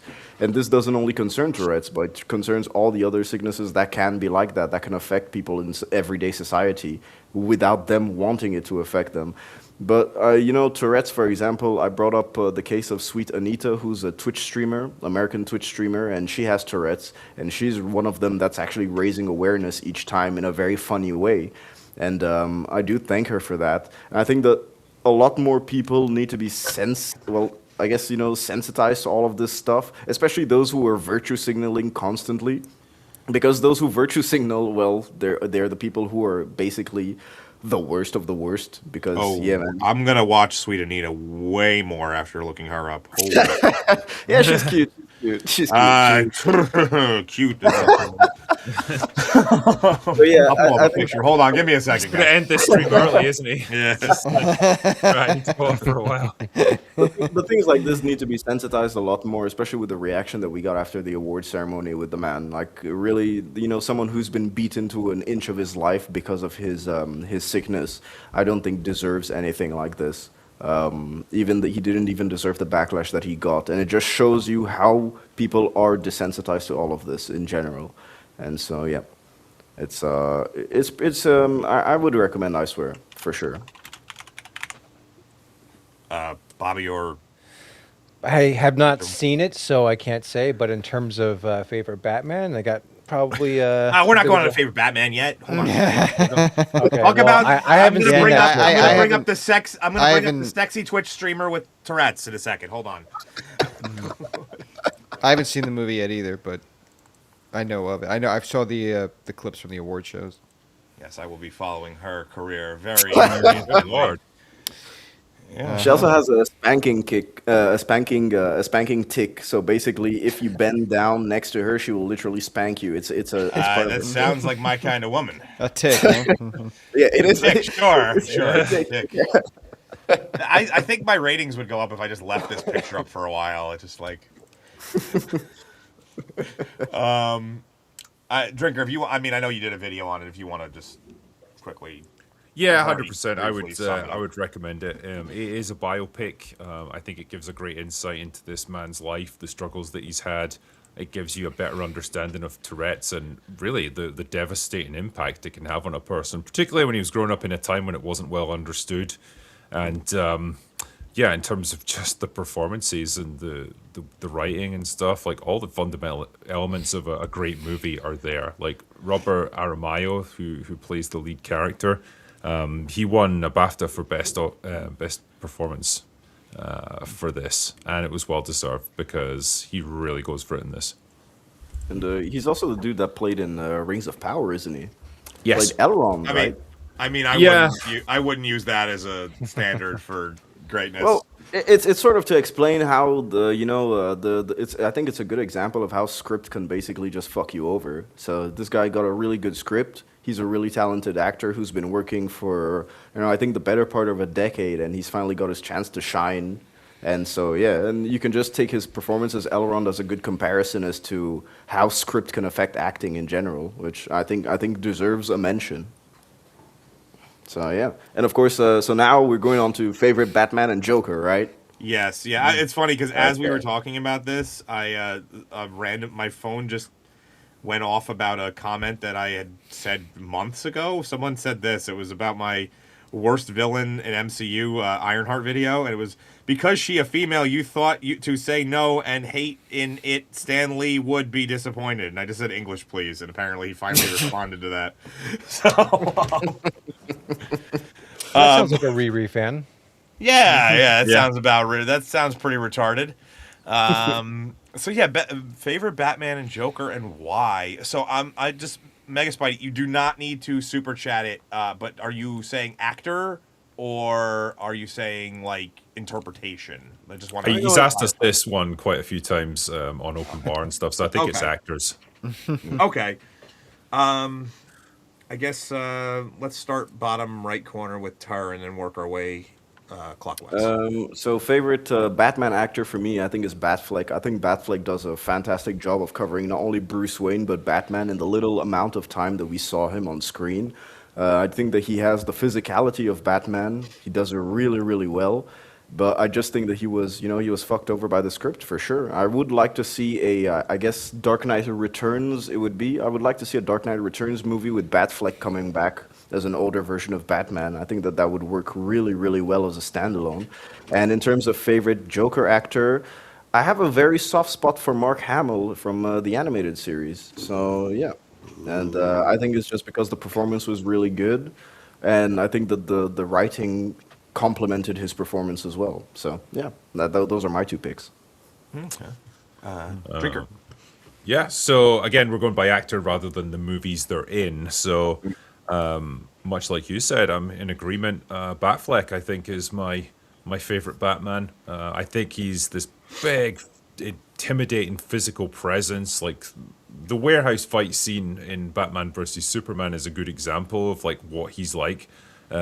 How powerful he looks on screen, and I think he's actually pretty good as Bruce Wayne as well. He's got the charisma, he's got the kind of playboy, swagger to him, and he looks like he's having a little bit of fun with it at times as well. Whereas someone like Bale, just as much as I do like him, he was just so laser focused and dead serious at all times. It sucked a little bit of that enjoyment out of it. So yeah, Batfleck is probably my favorite Batman. And as for Joker, I'm less of an expert in all the different Joker variations, but I'd probably say Heath Ledger's take on it was pretty awesome. Very captivating on screen and a superb performance. I would have to agree with Heath Ledger for sure. Most grounded version of Joker, I would say. Kind of, pretty much lifted that movie. 'Cause if you take him out of that movie, I've always said this. There's a Dark Knight got a really good boost by him dying. Unfortunately for him, that was with the situation. But there's a lot of there's problems with that movie that people just flat out ignore because of how good Heath Ledger was. And I can't really add too much more about him in that regard. But if the cartoons are allowed, I'm gonna go with Kevin Conroy for Batman. I think that voice is perfect. He even, as a person, he was a large human being. I don't understand why they never tried to go the route of making him a live action Batman. But the voice alone puts him at the number one for me. Even Kevin Altieri, when we interviewed him for the director of basically season 1 of the animated series, he was also championing for him to be a live action Batman. Yeah. Unfortunately, he passed away like a couple at this point, like 3 years ago or something like that, 4 years ago. I think so. Due to cancer, and that it sucks because that was always one of those ones when I went to conventions. I'd be like, he's always at conventions. I'll get him next time. Then he died, and I was like, well, I shouldn't have done that. That was really stupid of me, and but yeah, I would have loved to see him as a live action Batman. Well, I guess my take wasn't as hot as I thought it was going to be because I'm also in agreement with you guys, Affleck, and I couldn't have said it better than than the two of you. I guess I'll just add on to the fact that it's unfortunate that everything he was in was they had shitty scripts, and even I don't like what they did with him in Batman versus Superman, where he's like mowing down people and shit with the Batmobile. That stuff sucked. But if you can kind of set all of that aside and just kind of imagine what he would have done in a solo Batman movie, I think that Affleck would have been all time.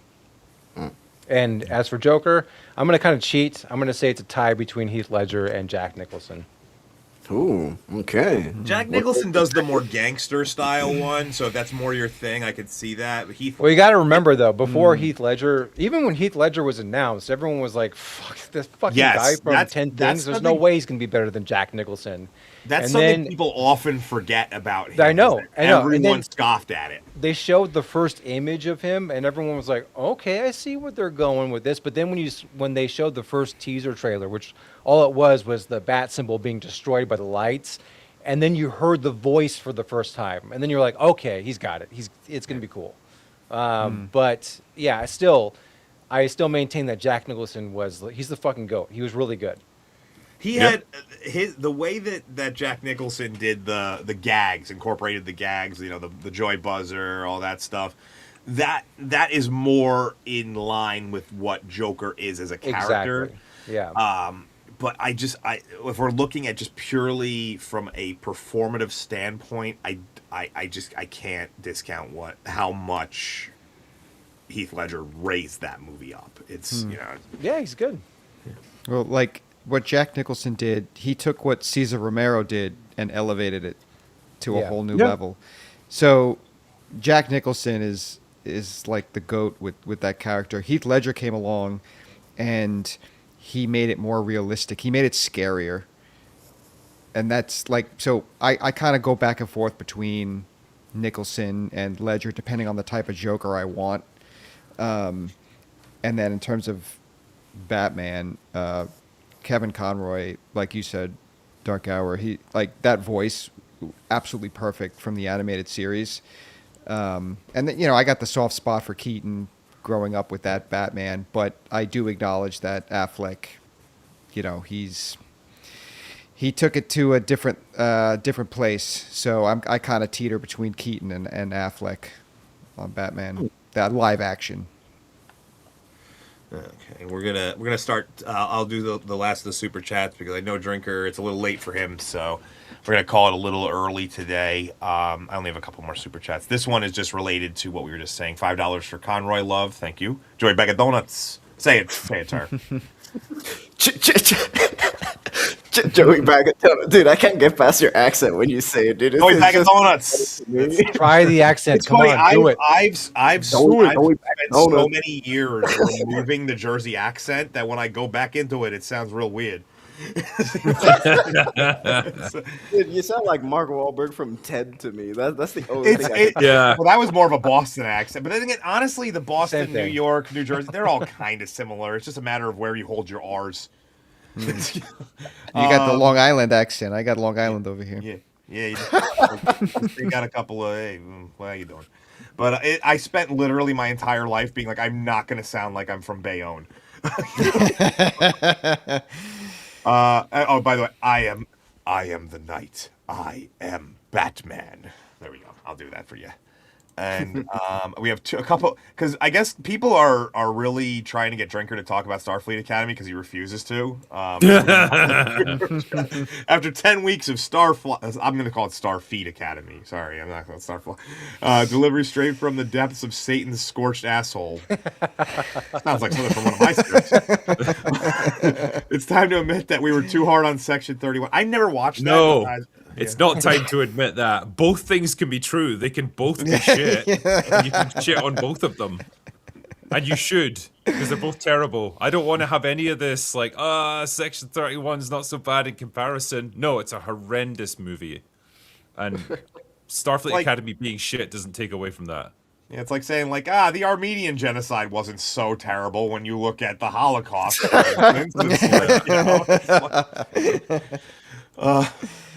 And one more. And another one popped in.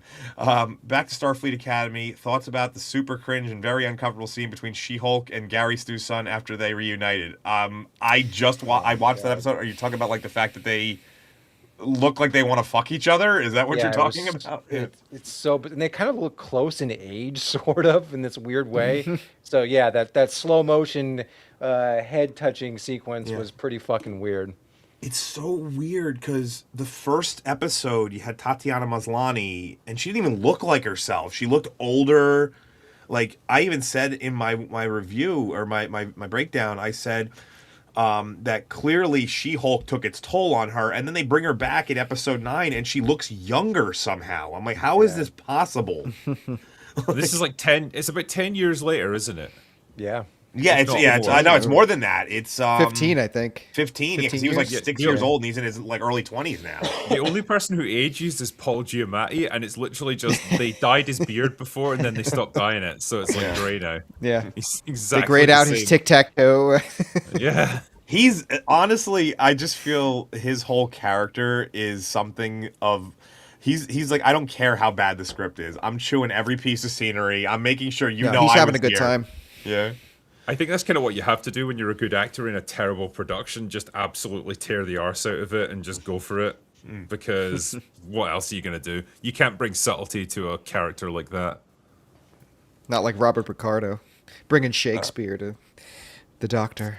Well, it's funny because I said something about how you could tell he loves that character, and then people were like, he's an asshole. He hates the fans. I was like, I'm sorry. I didn't know.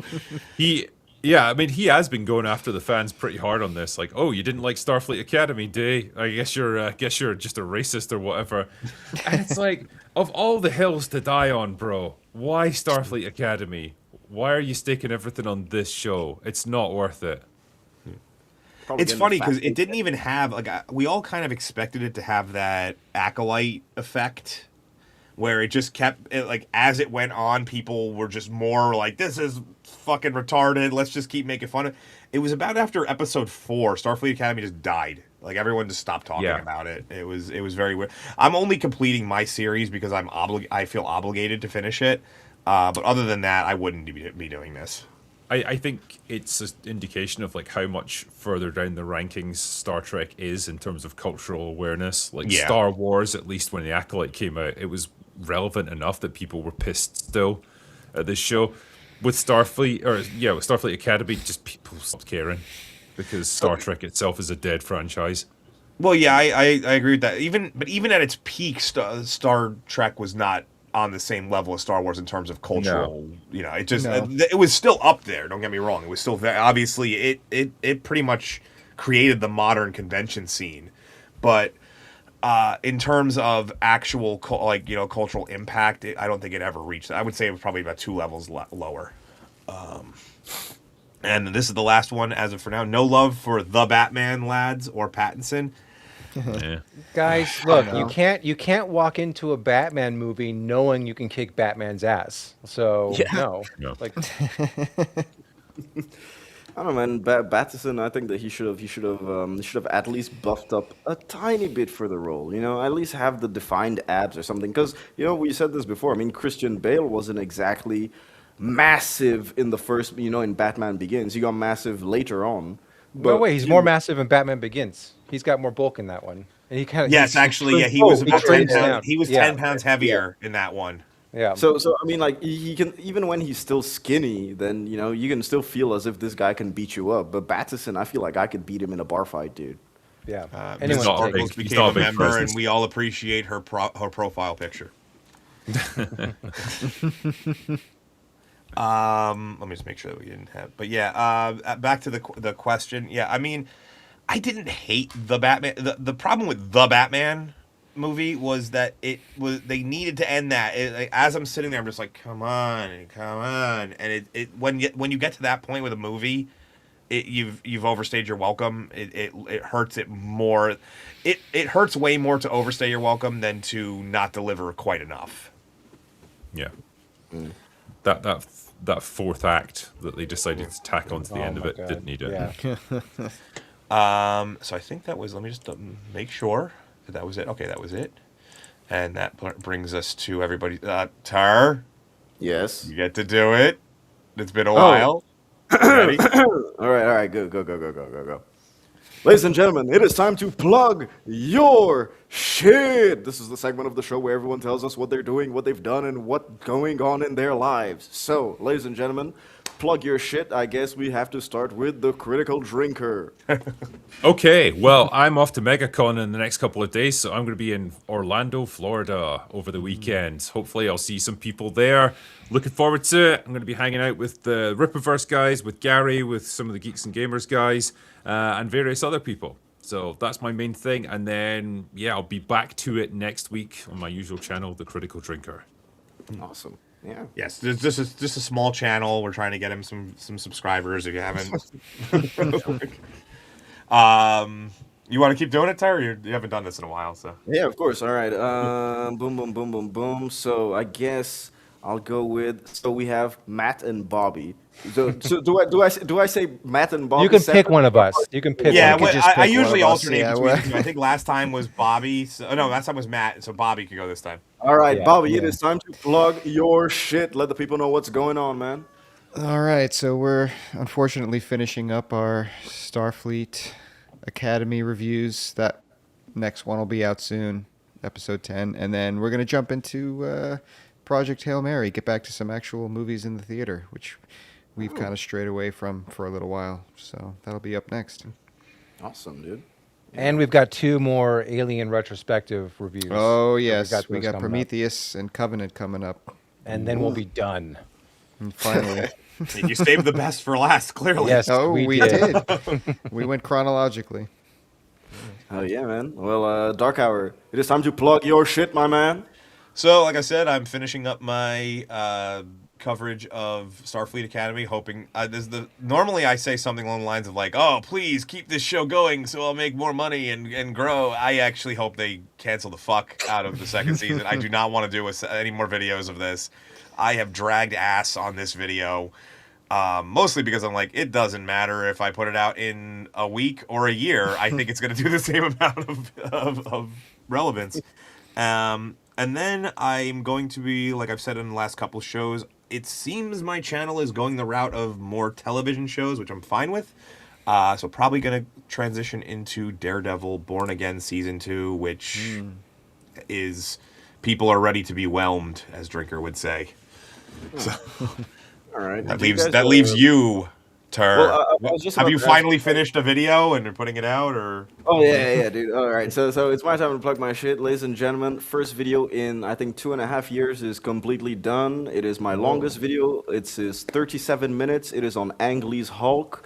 However, as I said at the beginning of the year when I came back to YouTube, I'm sort of changing up the style of my videos. I'm going way more in depth in the production and of course in the analysis because I don't want to be doing reviews where I have to watch the movie on a Friday and get it out by a Monday. I'm fucking done with that. So I'm only doing in-depth movie reviews now. So yeah, currently copyright blocked by Universal. So Rock Hour is gonna help me with that. I already gave you every template I have. I don't know what. Do you want me to go to battle for you? I don't know. I don't know how to fucking use the templates, man. So whenever I get we'll talk about it after the. Yeah, when we get free time. So yeah, so do watch that out. Watch out for that. I'm also on BSUP every Monday, so you can check me out on the Little Platoons channel. And yeah, that's pretty much it, man. Just wanted to say thank you guys for having me on. It was genuinely a pleasure, and thank you, Drinker, again for coming too. And it was a pleasure streaming with you again, man. Oh, thank you. Okay, so that just leaves us to, well, it's not us, it's me, to thank all of my co-hosts, seeing as how I have 3 of them here technically, and our very special guest, the Critical Drinker, who is always a joy to stream with. Also thank the audience, especially those who decided to super chat today. It is much appreciated and helps the channel. And that just leaves me to say, tits out.